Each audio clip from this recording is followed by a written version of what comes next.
ತಾಲೂಕಿನ ಜನತೆಗೆ ಬಂಧುಗಳ ಇವತ್ತು ಪತ್ರಿಕಾಗೋಷ್ಠಿಯನ್ನ ನೆಲಮಂಗಲದಲ್ಲಿ ನಾವೆಲ್ಲ ಕಾಂಗ್ರೆಸ್ ಪಕ್ಷದ ಮುಖಂಡರು, ಕಾರ್ಯಕರ್ತರು, ಮಹಿಳಾ ಮಣಿಗಳು, ಎಲ್ಲ ನಾಯಕರುಗಳು ಕೂಡ ಇವತ್ತು ಪತ್ರಿಕಾಗೋಷ್ಠಿಯನ್ನ ತಮ್ಮನ್ನ ಮಾಧ್ಯಮ ಬಂಧುಗಳನ್ನ ಕರೆಸ್ತಾ ಇದ್ದೀವಿ.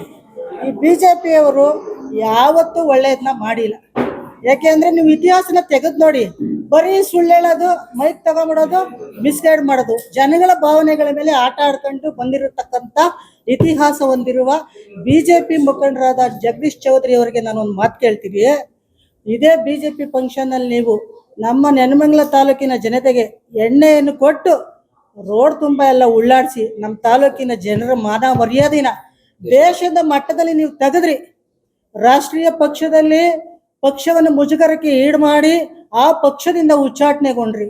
ಮತ್ತೆ ಹೇಗೋ ಬಂದ್ರಿ, ಸಂತೋಷ. ಆದರೆ ನೀವು ಒಬ್ಬ ತಾಲೂಕು ಅಧ್ಯಕ್ಷರಾಗಿ ನಿಮ್ಮ ಪರಿಮಿತಿಯಲ್ಲಿ ಹೇಳಿಕೆಗಳನ್ನ ಕೊಡಬೇಕಾದ್ರೆ ಆ ವಿಚಾರವಾಗಿ ಸಾಕಷ್ಟು ಅಧ್ಯಯನ ಮಾಡಿ, ಈಗ ಅಡ್ವೊಕೇಟ್ ಇರ್ತಾರೆ ಎಲ್ಲ, ಈಗ ಸಾಕಷ್ಟು ನಮ್ಮ ಬಂಧುಗಳು ಮಾತಾಡಿದರು, ಅಂತ ವಿಚಾರಗಳನ್ನೆಲ್ಲ ತಿಳ್ಕೊಂಡು ನೀವು ಜನಗಳಿಗೆ ಹೇಳಬೇಕು. ಇವತ್ತು ರೈತರು ಎಷ್ಟು ಕಷ್ಟಪಡ್ತಾ ಇದ್ದಾರೆ ಅಂತ ಇಡೀ ದೇಶದಲ್ಲಿರುವಂಥ ರೈತರಿಗೆ ಗೊತ್ತು. ನೀವು ರೈತರು ಮಗನೇ ಇರಬಹುದು, ಆದರೆ ಯಾಕ್ರಿ ಬೇಡ ನೀರು, ಋಷಭಾವತಿ ನೀರು, ಅದನ್ನ ಯೋಜನೆಯನ್ನ ಜಾರಿಗೆ ತಂದವರು ನಿಮ್ಮ ಬಿಜೆಪಿಯವರು.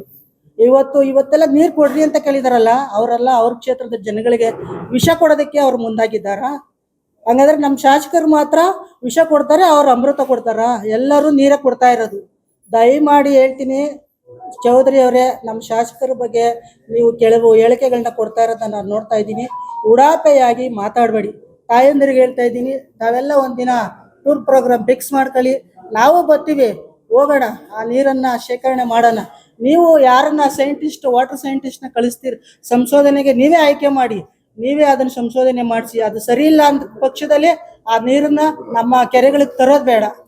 JDS ಮಾಜಿ ಶಾಸಕರಿಗೆ ನಾನು ಒಂದು ಮಾತು ಕೇಳ್ತೀನಿ, ಸ್ವಾಮಿ, ಮೀಸಲಾತಿ ಕ್ಷೇತ್ರದಲ್ಲಿ ಗೆದ್ದು ಮೀಸಲಾತಿ ಇರುವಂಥ ಹೆಣ್ಮಕ್ಳಿಗೆ ನೀವೇನೇನು ತೊಂದರೆ ಕೊಟ್ಟಿದ್ದೀರಾ ಅಂತ ಒಂದೇ ಒಂದು ಸಲ ಮನವರಿಕೆ ಮಾಡ್ಕೊಳ್ಳಿ.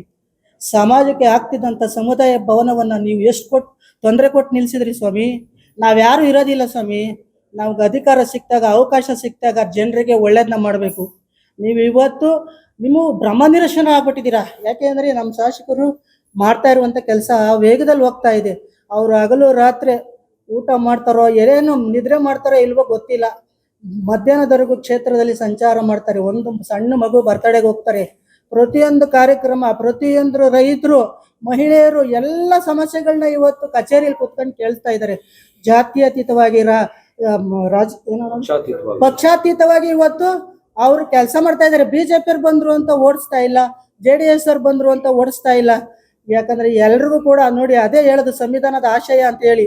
ಎಲ್ಲ ತನಕ ರಾಜಕೀಯ ಅಷ್ಟೇನೆ 15 ದಿನ ಅದೇ ಕ್ಷೇತ್ರದ ಪ್ರತಿನಿಧಿ ನಮ್ಮ MLA ಅವರು ಇವತ್ತು ಪಕ್ಷಾತೀತವಾಗಿ ಎಲ್ಲ ಜನಗಳಿಗೆ ಸಮಸ್ಯೆಗಳು ಸ್ಪಂದಿಸ್ತಾ ಇದ್ದಾರೆ, ಕೆಲಸ ಮಾಡ್ಕೊಡ್ತಾ ಇದ್ದಾರೆ. ನೀವು ಈ ಹೊಟ್ಟೆ ಕಿಚ್ಚನ್ನ ಸಹಿಸಕ್ಕಾಗದೆ ಇದೆಲ್ಲ ನಡೆಯಲ್ಲ. ಹಳ್ಳಿಗೆ ಬಿಡೋದಿಲ್ಲ ನಿಮ್ಮನ್ನ ಅಂತ ಕೇಳ್ತೀರಾ ಸ್ವಾಮಿ ನೀವು? ಹಳ್ಳಿಗೆ ನಾವು ಹೋಗ್ತೀವ್ರಿ, ನಾವು ಹೋಗ್ತೀವಿ, ನಮ್ಮ ಕ್ಷೇತ್ರದ ಜನತೆ ಹೋಗ್ತದೆ, ಇದ್ರ ಬಗ್ಗೆ ಮನವರಿಕೆ ಮಾಡ್ಕೊಡ್ತಾರೆ. ಹಳ್ಳಿಗೆ ಬಿಡಲ್ಲ ಅಂತ ಹೇಳೋದಕ್ಕೆ ನಿಮ್ಗೆ ಏನ್ರ ಅಧಿಕಾರ ಇದೆ? 85,000 ಜನ ಅವ್ರನ್ನ ಆಯ್ಕೆ ಮಾಡಿದ್ದಾರೆ. ಅವರು ನೆಲಮಂಗಲದ ಪ್ರತಿನಿಧಿ, ನೆಲಮಂಗಲ ತಾಲೂಕಿನ ಪ್ರತಿನಿಧಿ.